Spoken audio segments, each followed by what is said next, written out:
समचतुर्भुज के विकर्ण 10 सेंटीमीटर और 24 सेंटीमीटर हैं, इसका परिमाप क्या होगा? पहला क्वेश्चन 2D से लिया है उन्होंने, समचतुर्भुज से लिया है। ठीक है, समचतुर्भुज अगर हम बनाए तो कुछ इस तरह से बना सकते हैं, बाकी आगे देखते हैं क्या कह रहा है कि विकर्ण जो समचतुर्भुज होता है उसके विकर्ण हमने बना दिए और इनकी वो लंबाइयां दे रहा है, कितनी दे रहा है? एक 10 सेंटीमीटर का है और एक 24 सेंटीमीटर का है। ठीक है, ये लंबा वाला 24 होगा और ये 10 होगा, मान लेते हैं। इसका परिमाप हमसे पूछ रहा है, तो ये जो 10 सेंटीमीटर है तो मतलब इधर 5 होगा, इसको हम अगर डिवाइड करें, क्योंकि ये एक दूसरे को बराबर पे काटेंगे, आधा आधा काटेंगे, ये 5 हो जाएगा, इधर 5 हो जाएगा, पूरा ये विकर्ण 10 हो गया और 24 वाले में ये 12 हो जाएगा और नीचे का भी क्या हो जाएगा? 12। तब आप एक चीज देखेंगे यहां पर कि आपको ये जो भुजा मिली है ये 12 मिली है और ये भुजा कितनी मिली है? 5 मिली है।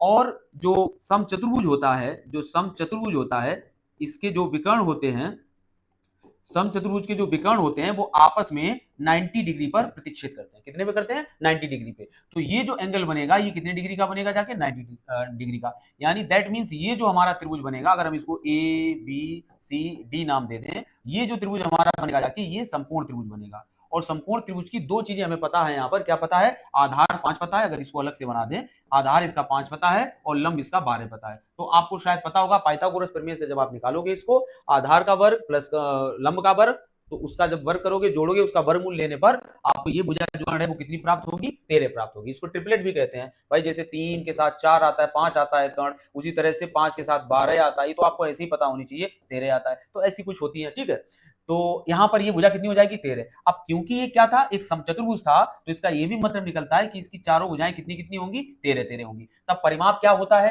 किसी भी 2D आकृति का परिमाप क्या होता है? उसके चारों तरफ की जो लंबाई होती है उसका योग ही उसका परिमाप होता है, यानी 13 चकु 52। तो इसकी जो परिमाप हो जाएगी समचतुर्भुज